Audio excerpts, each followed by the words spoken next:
Peace, gods and goddesses. It is I'm Ra, the Sun God, and I'd like to welcome you to episode 5 of The Sun God Speaks. Now, reporting to you live under the rainbow. I hope you guys can see that in the back. It's a beautiful day here in Charlotte, North Carolina, and it's perfect for our topic today. We're talking about Plato's Allegory of the Cave.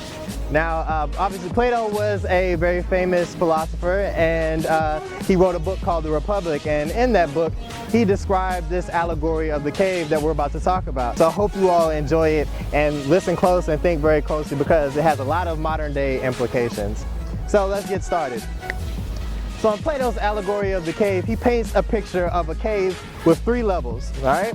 One on the very bottom, one in the middle, and then one on the top, which is actually the exit to the cave. Now, on the very first level, there are people bound by their necks and they're chained on the ground. They can't look to the left or right, they can only look straight ahead.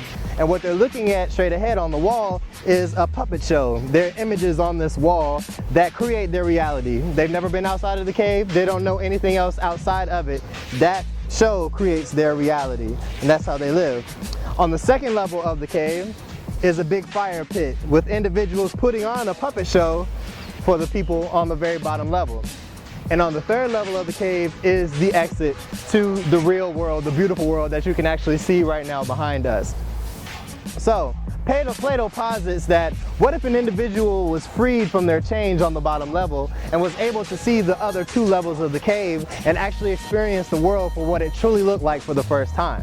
Now, what Plato says is, what happens when that individual goes back into the cave to talk to the other people down below and tell them about what he saw?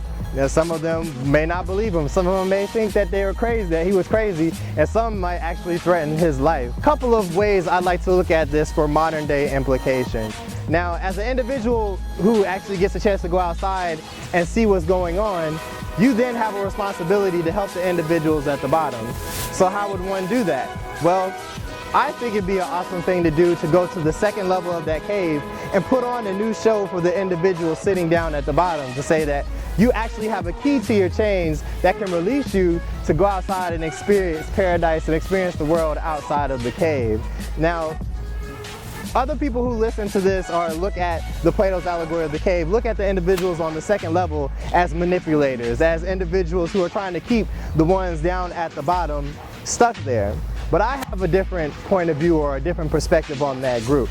And let's talk about how that reflects media today, and a lot of the Illuminati symbolism that you see, or ancient Egyptian symbolism that you see in the media and in music today. Now, as an enlightened one, quote unquote, you have been outside of the cave, you've seen the beauty, and you see the world in a different light, but you also see the individuals who are still left behind.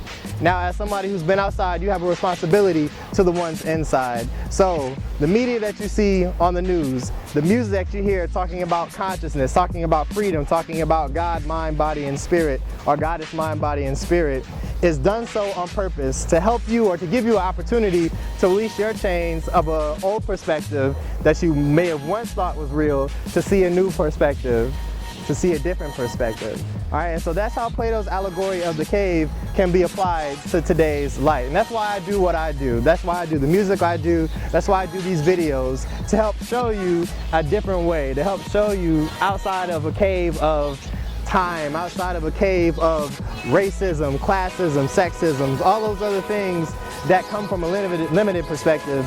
And then let's talk about a new world we can create in a limitless perspective.